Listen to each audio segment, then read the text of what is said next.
Keith, you know these two ladies because you have a dog. I do. And it's Amanda And Michelle. and Michelle. Would you like to introduce them? We came across this organization about 2 years ago. My panel were going through a couple of local service dogs organizations, and after doing our research and finding out what they were all about, we cut it down to two. And then we like to take in consideration of what we would be supporting, because we're not going to just support any middle of the grain people out there. So we want to do our due diligence and go out there and see what these organizations are about, see the real deal, because the last thing we want to do is pour money into something that is not working. So like 2-3 years ago, I contacted Service Dogs for Patriots. I wanted to find out if it was something that I could use myself. So they had a really great program. I did indeed find a service dog. I don't need one out and about. Most of my time is done at home, and that's where, I'm single, but no. I spend a lot of time at home, so my thoughts kind of like go wild. So I need something, I need someone there with me to keep, my sanity at level. So they did. They brought me up to Marion County Humane Society, and found this wonderful battle buddy. It's not a dog; it's a battle buddy. Because there's still time that I thought I wasn't going to make it, and he's always been there. Now his name is Saint. He's a cross between a shepherd, possibly a husky-ish, sheds like one, so that's half my time is cleaning up hair. Yes, I'm sorry, I don't want to take too much of your time, but great organization. We couldn't have found a better organization around here, and they just go above and beyond. Most of these organizations, the veteran has to go to them, and in their need, if a veteran has a really bad disability, or is just in that mind frame where they just can't get out, they will work with that veteran, and they will actually come to that veteran's house or find a better location to assist these veterans. And that right there in itself set them apart from every single organization. I'm not going to talk about any of them. They're all in here for one mission, is to pair these veterans up. But they do an awesome job, and I'm so thankful for what they are doing and what they have done. And again, they've helped me be who I am right now because of that service, or my battle buddy service dog. So without further ado, I would like to introduce Service Dogs for Patriots, Michelle and Amanda. I'm sorry. Yes. So if you guys wouldn't mind, come on up here and tell us what you guys are all about.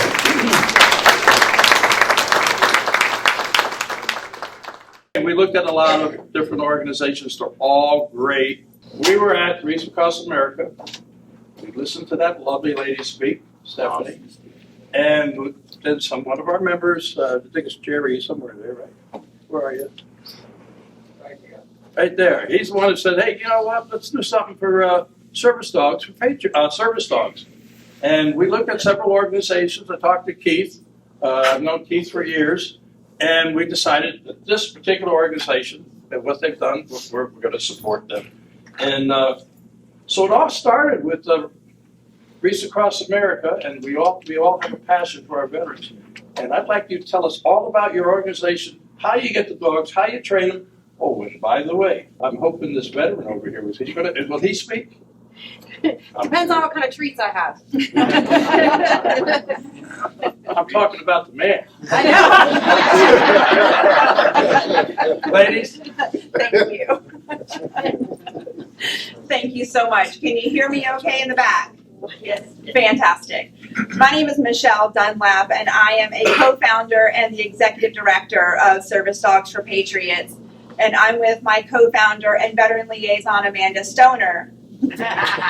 And Amanda is working one of our service dogs named Tony Stark. He is in refresher training, which is something that we offer all of our veterans. His family was facing a medical crisis, and Tony wasn't being able to go to work as he likes, and so he was getting naughty as a regular pet dog. Tony likes to work, so we have Tony for a couple of weeks doing refresher training. This is probably his first time in a room of this size with this many people with these acoustics. So he's not sure what he's supposed to be alerting on, but you'll see Amanda continually work him as we are presenting. He has been with his veteran for a year, and we'll talk a little bit about who his veteran is. You guys might know him actually. So some background. We have a background in animal rescue. We've met lots of dogs who can do great things. And when we met Liberty through our animal rescue many years ago, we saw that she was also exceptional. And we thought, I had a service dog at the time following a brain injury, and I knew what she did for me, and I thought, well, maybe we could do some of the same thing. We'll just see. Let's just try it out. And our first guinea pig / service dog, trying out this idea of training more rescue dogs to become service dogs, resulted in Chuck's service dog named Liberty. And I will let him speak more about what he has done in his journey in just a moment. We found that there were a lot of really great rescue dogs who could fulfill this mission. Our second service dog was a rescued pit bull like Liberty from the Levy County shelter. She's from the Sumter County shelter. And we paired that pit bull, the second dog, with a Vietnam veteran who has her still today. Gosh, 5-6 years later. Kind of lost count a little bit. Then we started to say, this might be a real thing. 2 successful dogs, we might be onto something. And then I got a phone call one day, out of the blue. I was still working a full-time job. Amanda was working a full-time job outside of this organization. And this guy named Jimmy called. He said, you train service dogs? Yes, sir. Good, because I need one. I was at the Springs with my family this weekend, and I had another panic attack. I thought I was under attack. I flew under the picnic table, taking cover. I embarrassed myself, my family, and I've done it for the last time. It keeps happening. This is it. I'm done. I'm at the end of my rope. Can you do something? Well, that's quite the challenge.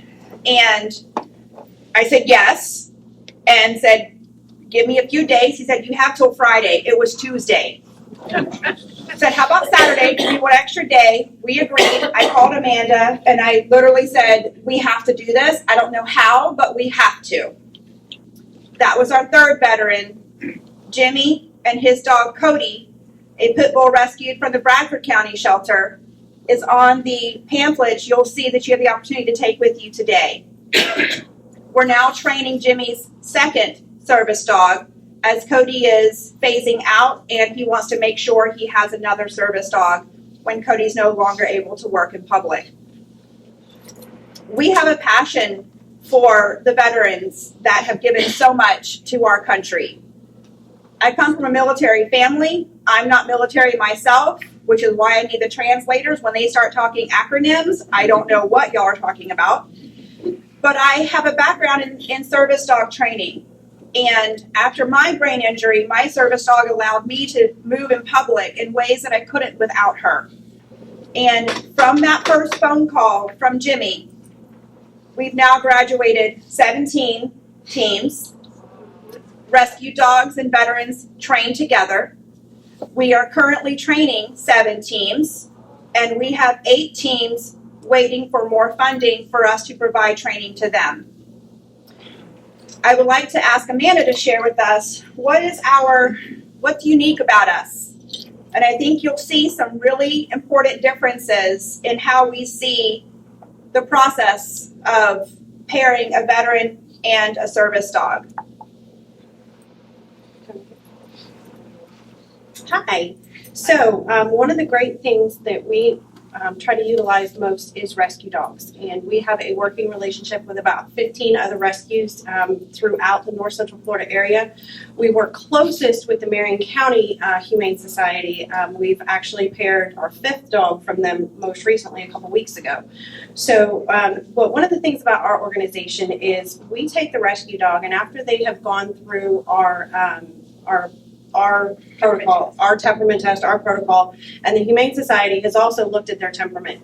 I will look at our waiting list and see who's on our waiting list, and I will take into consideration that veteran's lifestyle. So if I have an active veteran who runs 5 miles a day, who is still working a full-time job, I'm not going to get him a couch potato. I'm not pointing fingers, I swear. I'm not pointing fingers, I swear. So I'm not going to pair him with that dog. I'm going to pair him with a dog who likes to go and work and likes to be active and move. One of the veterans we worked with still worked full-time at the VA down here in the Villages, and she had a very small office. Well, I'm not going to pair her with a dog that's 65 plus pounds in a very small office. So I took into consideration her lifestyle as well and found a smaller dog for her life. So we really take advantage of having the personalization one-on-one time with the veterans and their family and take their whole life into consideration when pairing a dog with them. The other thing that we do that makes us really unique is cooperative training. That means when you take home the dog as the veteran, I start working with you and the dog from day one. So we teach you how to train your service dog for your needs. Every veteran is very different, and no one veteran saw the same combat. No one veteran has the same symptoms. So I'm not going to train a dog to do the same thing for one as I am for the other. Kind of like Keith said, he doesn't need one out in public. This particular dog went to a veteran that does need him in public. So there's a vast difference in each service dog. So each service dog needs to be trained for that particular veteran, which is one of the things I love most about our organization is that we can customize that because it's just Michelle and I spending time with them one-on-one. One of the other favorite things about what we do is we work so closely with the spouses and the kids and the grandkids, and we involve them in all of the training aspects. So for instance, Tony here has 2 small kids in his house, and their daughter was a great distraction when we were doing distraction training. She would ride all over on her scooter and make all noises, and she had a blast. And she got to go to school and tell her friends that she helped train Daddy's dog. That's a big deal. That's a big deal. So that's one of the many, many things that I love so much about our organization is how much one-on-one time we can spend with our veterans and getting to know them and their entire family. Having him being able to come back to me because they're dealing with a medical crisis right now, that's a huge weight off of their shoulders. To be able to say, I know my dog is safe, I know my dog is in good hands, he's going back through boot camp again, and that when everything has settled for them, they get their dog back and everything is great. But it was so comforting for them to know that it took one phone call to make that happen, and I said, I'm on my way to get him. And so we look at each one of our veterans and each one of the teams that we work with as an extended part of our team and our family, and we are all here for them.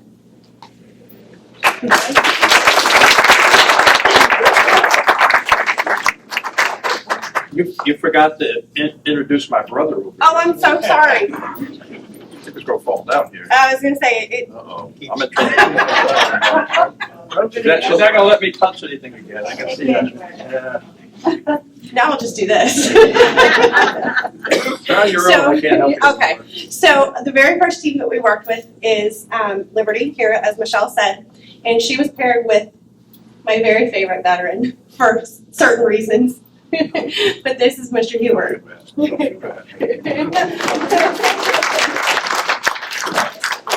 Hello, my name is Charles Hubert, and the reason she really likes me is because I married her. I was the first team with Service Dogs for Patriots, and I can tell you personally that Liberty and this team right here has, quite frankly, saved my life. 5 years ago, I guess they seen me struggling. Amanda used to be a contractor for the VA. I work at the VA, and I guess she took notice to those effects that you see with veterans doing their nonchalant things, and they took me on and offered me Liberty, and Liberty, I think she picked me. So, but she's the best thing that's ever happened to me. Right now, we call her semi-retired because she's on that on the older end of the dog years. But needless to say, I appreciate what these ladies have done. And they asked me to become a board member on the organization, and I said, yes, I will. So I serve on the board, and whenever they do these little shindigs, I tell them, I'll be there for you. So here I am.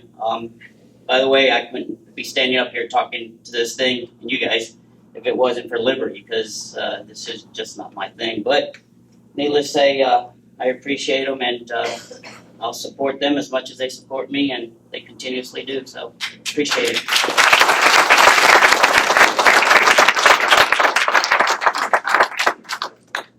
So a little bit about how cooperative training works. Cooperative training is the process of a veteran and a trainer and a dog working in tandem. The trainers, Amanda and I, show the veterans how to use their dog. And it's in a very specific way.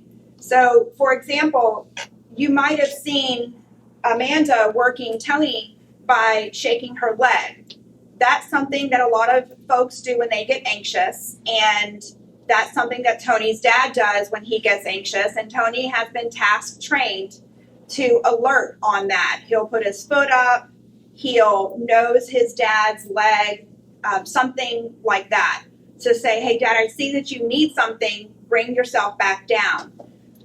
When escalation happens, very often, we don't even know it's occurring, and our body does things that we don't even know it's doing. We'll hold our breath. Veterans' heads on a swivel constantly without even realizing it. And it makes outings exhausting. So we teach our dog specific positions. One is 6. That is, if I'm facing this way, my dog is facing that way, watching my 6. And we teach our veterans how to watch their dog while the dog tells them what's happening beside them. Almost every single time, this is the point at which a veteran breaks down in tears in our office when he realizes that for the first time since he left the military, he has a trusted battle buddy watching his 6. He can relax and have a conversation, go shopping, take his wife out to dinner without having to always watch what's going on. His dog will tell him. And we teach them communication skills so that they can have a silent conversation when the veteran is out in public. The best thing that you can do when you see a veteran and his service dog is simply smile and nod. Approaching him can break that communication, and that can turn into an escalation, and then the dog will have to utilize other skills to bring that veteran back down. One of them is we teach our dogs to jump up on command on the veteran's chest. That translates into a task-trained behavior that when the veteran is starting to escalate to the point of needing to leave the room or punch somebody, the dog will say, hey, Dad, bring it back down. You don't have to do all that. That skill gives a veteran the knowledge and the safety to know that it's not entirely up to him. He's got a battle buddy. Someone has his back quite literally. We teach our dogs also to stand in front of the veteran when in a conversation, because veterans don't like people standing close. And they become a soft target when people come up close. So the dog keeps people away and gives that personal safety to that veteran. So again, when you see a service dog and you see a veteran, please don't even approach. Don't ask to pet the dog. They are working in tandem together. They see your smile, they see your nod. Y'all veterans can spot veterans out in public. You guys know who you are. So politely and respectfully smile and nod and go about your day knowing that you helped that veteran be successful in what may have been their first outing in 10 years. A couple of our veteran stories. Do you want to share about his dad, Rodney? I can, yes.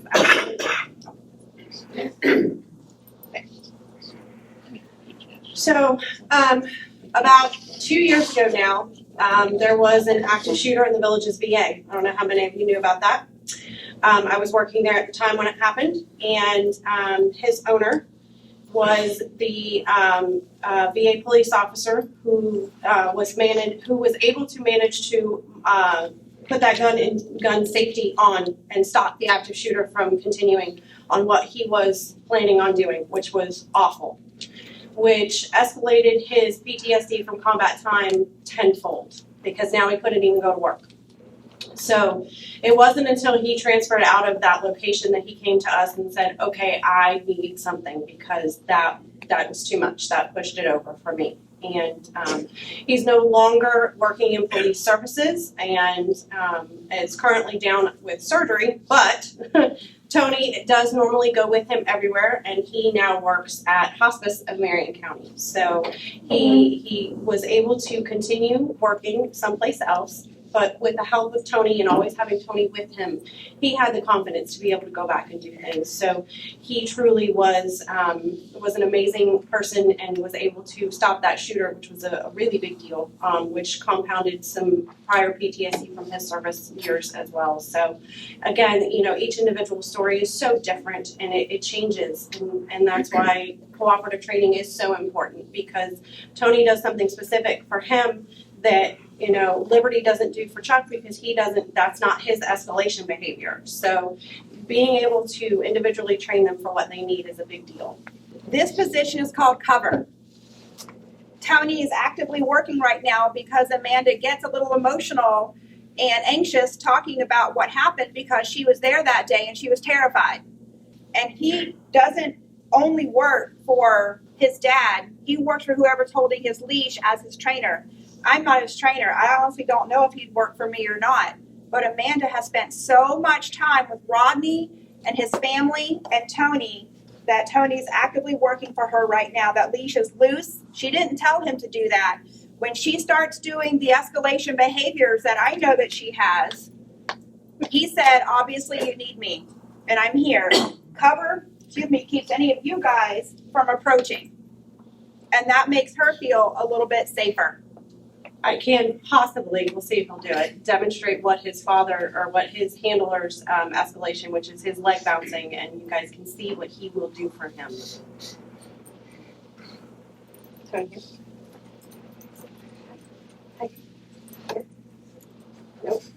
Nope, okay. He has never been in a room where so many people are staring at him. Yes, good boy. Among our veterans are veterans from all eras. And that was one of the things that we agreed on from the get-go when we started this organization. We are not just post 9/11. We are Vietnam era forward. All service matters, all service counts. We have veterans who have been in Desert Storm, Desert Shield, Somalia, Haiti, Iraq, Afghanistan, Bosnia, you name it.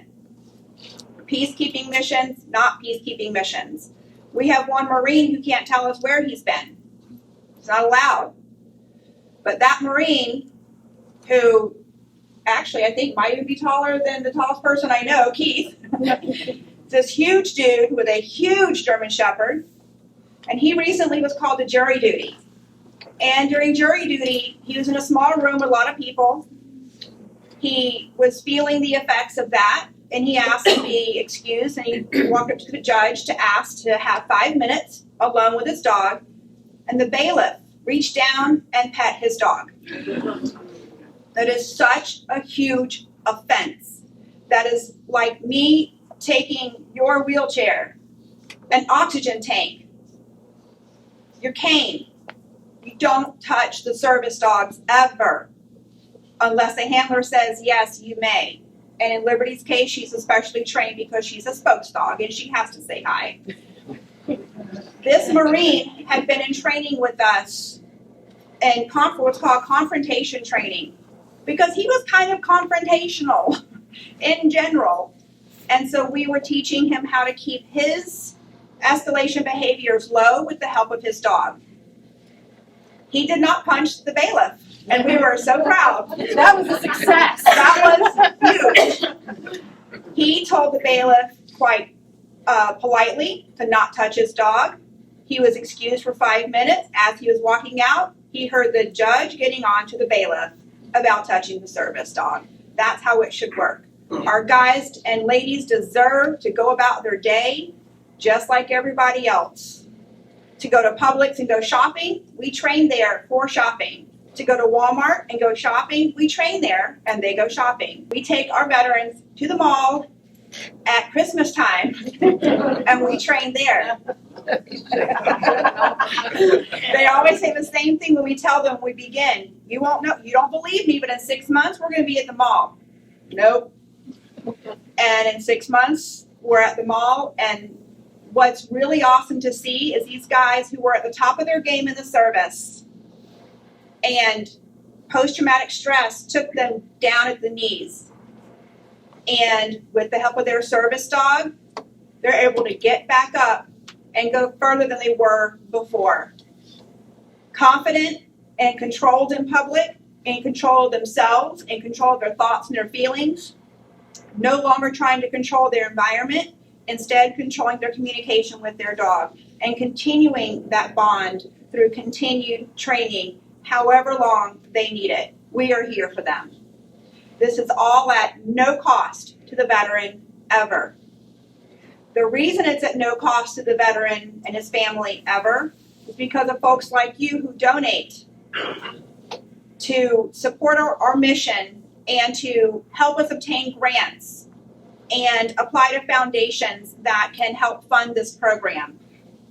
It takes about $7,500 for a full year of intense training. That's on the higher side. Some of our dogs only need 4 to 6 months of training, depending on where they start.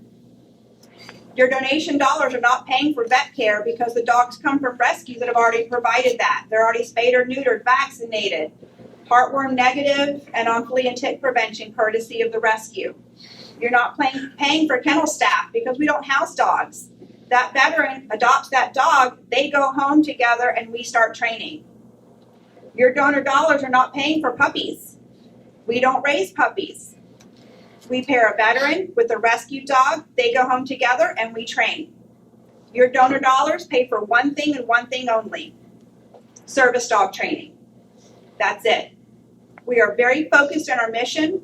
We are financially conservative, and we stretch our donor dollars further than a dollar should be stretched. Our office is a humble office.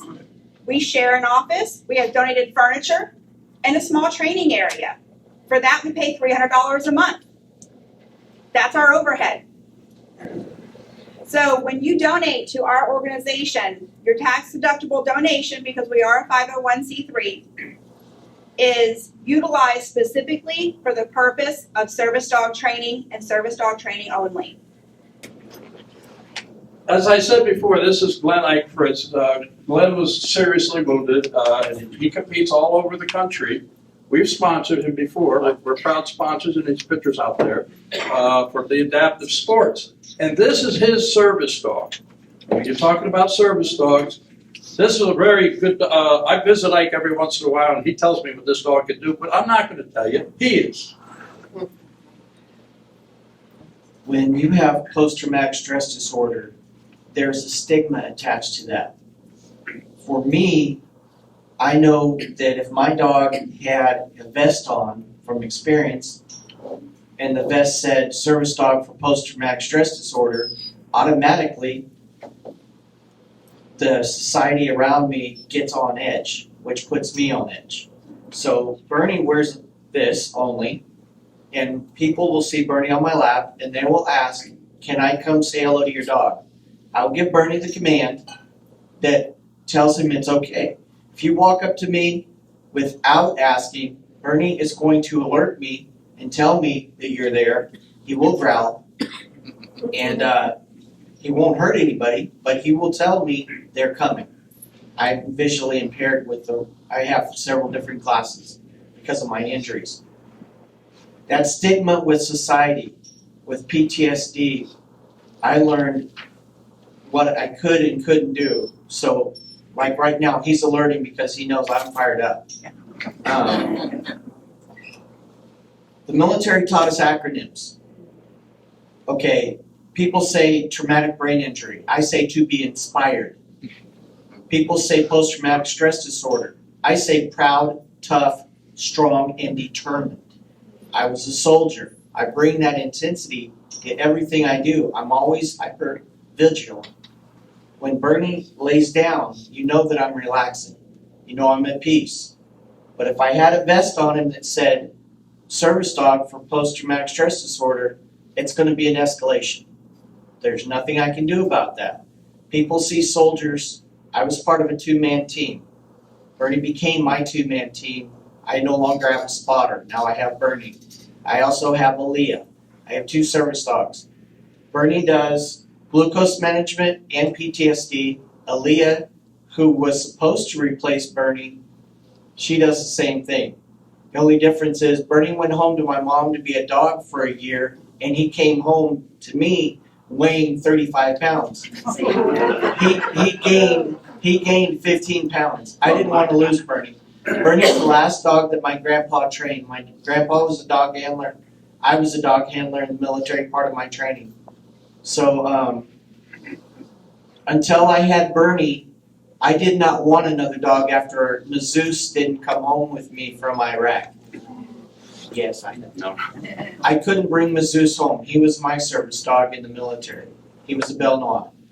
And in 2007, my grandpa said, you're getting ready to graduate from college. You're not going to isolate. Yeah, I've got a dog. You're going to bottle feed him. You're going to train him the way you trained Mazouz. And you are going to be in society. That's what I expect from you. I'm dying. I had 3 more years with my grandpa. In those 3 years, we made a plan. And since then, Bernie has been in 48 states. He's been in the White House. He got me kicked out of the White House for fertilizing the rose garden.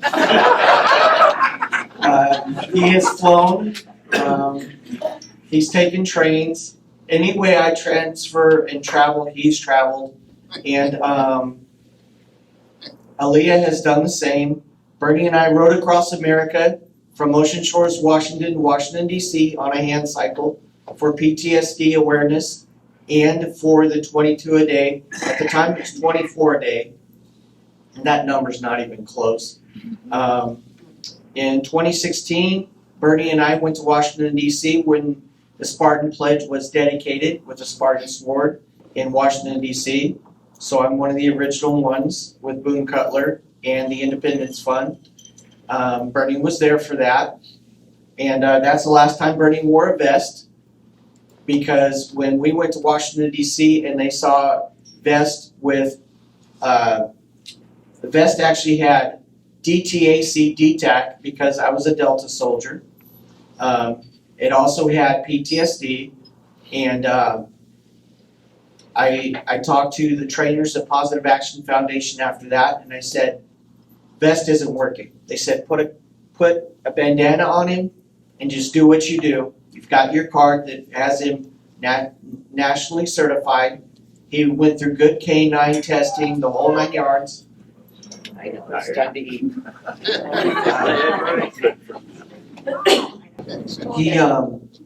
All the dogs go through good canine testing, temperament, and everything else. And then Bernie's commands are in German and Aaliyah's commands are in Hebrew. Because when my glucose drops, I forget to speak in English because I do have 2 TBIs. So thank you for all that you guys do, and I'm gonna give this back to Superman here. Yeah. You know, thanks to Habitat for Humanity, they built these houses for veterans. And his house is all handicap accessible for him. And Bernie's there with him all the time. He does have a caregiver that helps him out a lot, but sometimes he's alone. She may have gone out. So I said to him the other day, I said, Ike, what do you do if you're having a problem? He says, Bernie's trained to run out the door to the neighbor, and the neighbor knows that if Bernie comes there, they got to get over here.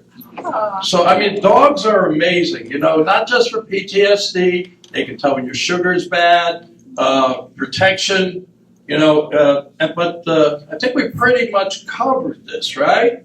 Does anybody have another question or something? One more. How many tasks can you teach a service dog? How many tasks do they have to The do? question is, how many tasks can you teach a service dog? The number varies on the dog and what the dog is willing to learn as well and how smart the dog is. I believe it was a border collie that knew something like 127 word commands and hand signals that this dog, and she wasn't a service dog, it was just a trick dog. But in general, I mean, it's truly infinite depending on what you need and depending on the dog. We joking sometimes say certain dogs, Belgian Malinois, for instance, and I showed Keith this the other day, this Belgian Malinois walking on a tightrope blindfolded. That pretty much you can teach a Belgian Malinois to drive a car. So somebody forgot to tell that dog that didn't have thumbs because they're just incredibly smart. But those particular dogs, I don't recommend to service dogs because they are so high drive. A specific dog for a service dog doesn't need a drive that high because they're not going to be working that hard. But truly, the number is infinite, that you can teach a dog whatever you need it to do, however you need it to do it. All right, thank you, ladies. Don't go anywhere because now do you have another question, Eric? I did. I'm sorry. That's all right. He's a vice president, I got you. That doesn't matter. My question is, you have service dogs for Patriots. Is it all Patriots? Is it firemen? Is it policemen? Or is it only our vets? That's a great question. So glad you asked these questions. With my memory issue, I often forget things that I need to present. So I rely on you guys for questions to remind me. Our program is specific to veterans who have post-traumatic stress diagnosis from any psychologist and is currently receiving treatment, some sort of counseling, because like you said, the dogs can't do it all. So it is very specific to veterans. However, some of our veterans find that once they start training their dog, they are able to move forward in life and do the things that they want to do. And for example, the Marine that I spoke about with the big German Shepherd and the bailiff, he is in school I think in business administration. And his dog goes to school with him. One of our dogs that has a German Shorthair Pointer, one of the puppies we talked about, he just finished firefighter school and he is employed as a firefighter in his county. We've had a couple of first responders among our graduates as well who went to school or started that career after service dog training. So while our mission and our donor dollars and our board approved expenses are specific to veterans, it's very often they do go on to find jobs in the mental health field, first responder field, or elsewhere once they started service dog training. And we're also open, by the way, to both men and women. We have several women on our roster. So we do also, I should have mentioned, we do treat MST, military sexual trauma victims as well with our service dogs. All right, thank you. So, Manny, thank you. This portion of the program, we're having our speaker come up. It's Rita Coberly. As we said before, we met and we talked about we wanted to do something. And they did an event, and Rita ran the event, and she's the one who picked the charity. And Rita, I'm going to let you tell people. I think you can use that microphone right here. You need something to stand on? And generally speaking, I have a loud mouth. I am so thankful for our veterans, and it touches my heart. And we all have people that we know that have had PTSD. Years ago, they didn't even know or understand it. I had a personal friend that sadly, this is back in the 60s, they didn't even realize it, that was touched by it. But all of our veterans is very close to my heart, and I thank each and every one of you. Thank you, thank you, thank you. You wrote a check, and thank you. I get very emotional when I talk about different things. Excuse me, I apologize. We had fun times, okay? This is what we're about here. Veterans, Eagles, people helping people. We do different charity events and we have fun doing it. Some of the crazy things that we do was our mail review. And we have Be careful, Rita. we have some of them here now. Eric, if you'd please stand up. I am. And his stage name was I need a leg. I Need a Leg. And his pimp, Debbie, Diamond Debbie. Diamond Debbie. Larry, your stage name was Arita Love. Arita Love. And this pimp, Ed, PJ Daddy. Okay, Butch, where are you, Butch? Okay, and what was your stage name? Annie Fanny. Annie Fanny, and his wife, Annie, what was your name? Rimrod. Rimrod, okay? We have another gentleman, and Dan, I don't think Dan is here, and his stage name was Kitty Humpka, and Cinda, I don't think she's here, she was the pimp, and her name was Kenny Humpka. Our worthy president, I don't think Jim is here. He's not here, but his name was Untouchable. And Dana, our bartender, was his pimp, and her name was Al Capone. Okay? It's who collects the most money is the queen. Okay? So they worked the room. I'll tell you what, they did an awesome job. And the reigning queen is our worthy president, Jim. So I don't know if it's gone on Facebook or different ones, but we have pictures if you want to see pictures later. Yes. But the food was fantastic. Everybody had a good time. I tell you what, it takes a real man to step up and be a woman. Yeah. Thank you guys. Thank you. I'm serious. It was so much fun. You got to see it. Years ago, my husband Bill, he's watching down from heaven. His picture's out in front as a past worthy president, and he was the queen. He said because he had such a good pimp, me. I said, no, honey, your daughter had your wallet. But he had some good friends that were putting in some big bills. But anyway, we had a fun time. And there are so many good charities and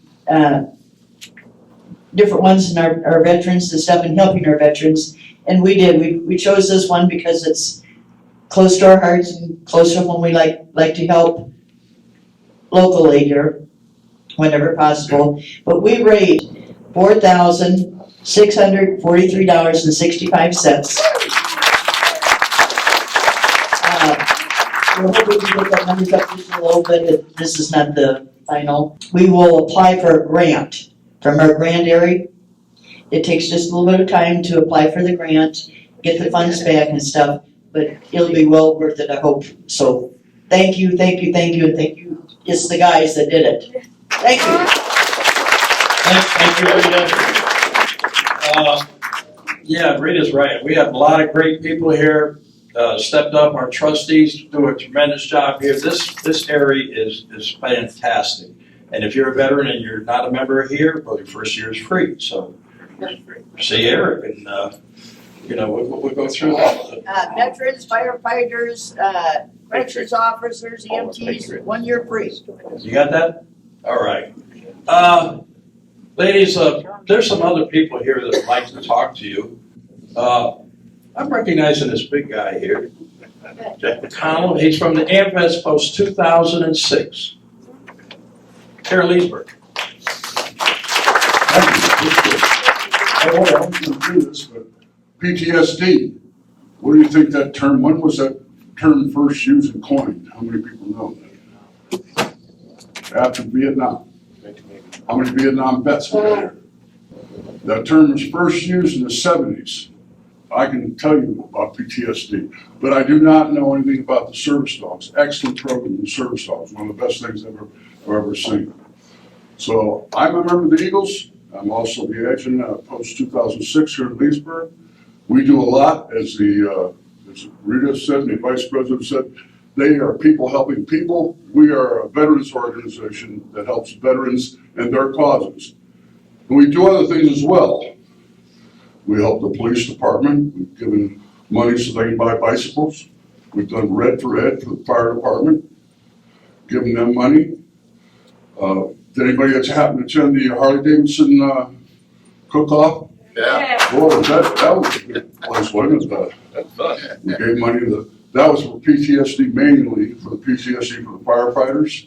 We also give generously to Honor Flight. Michael Kazik's right here from Pembroke Fairway. He's also a member out there. So as Bob has told you, we have a lot of people that are members here, and a lot of members also that are members of the AMVETS. Don Breckenridge is one of them. Where's Les Moreland? You got it from Princeton check. It's right here. Anyway, without any further ado, without any information, I would like to present, and I'm embarrassed, we can do better than this. I promise you within 6 months we will do better than this. I would like to present a check to Service Dogs for Patriots for $500.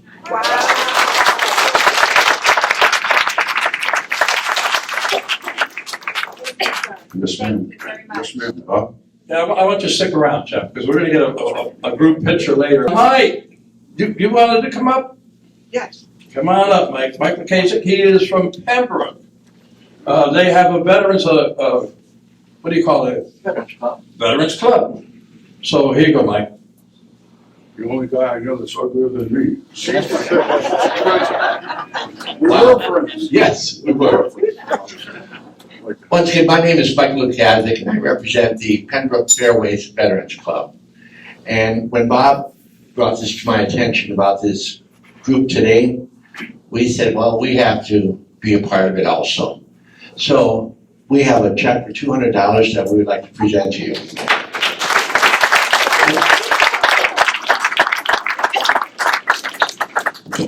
Thank you, sir. Thank you. Stick around, Mike. And by the way, Bob was like a mentor to me. He was one of the reasons I got involved. Stop that. Stop that. Another Air Force guy.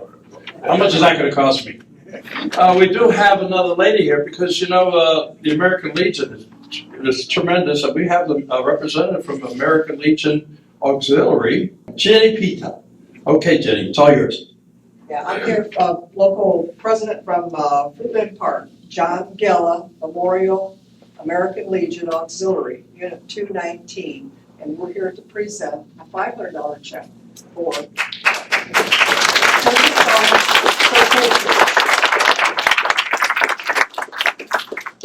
Okay. Hold on. Just don't go away. Later on, I'm going to get a group picture of all of you. This is where we ugly cry. This means so much to our little organization, and I'm rarely speechless. This is true. I just can't thank you enough for your support. And on behalf of the veterans, their spouses, their service dogs, and the board of directors at Service Dogs for Patriots, Amanda and I humbly thank you so much for your support. Thank you. Thank you. Good, we're going to make it even more emotional. I got my friend over here. Chuck. I'm also a veteran, but I'm a dual member with the American Legion, and our family and a little post in Fruitland Park. Certainly, you're all welcome to come over and see our building. But on behalf of the Sons of the American Legion, which is a program under the American Legion, we'd also like to present a $200 check.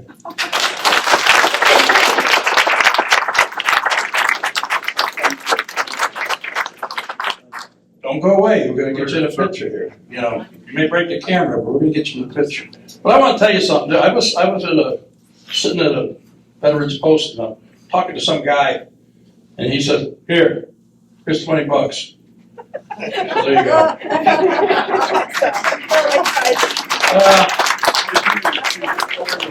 That wasn't for me, from no guy. But anyway, I want to thank everybody for coming, really do. I want to thank everybody for coming. I really want to thank you, ladies. Thank you. Thank everybody here for what you do and making a difference. As you know, this is going to be on YouTube. And Chef, some of you guys know how we do this. This is the way I say goodbye. I was on television for 10 years on Lakefront TV, and this is my way I say goodbye. And I want all of you to join me. So if you're not a veteran, it's like this. If you're a veteran, it's like that. You ready? To all our veterans out there, active military and their families, we salute you for all you do. Till next time, thank you.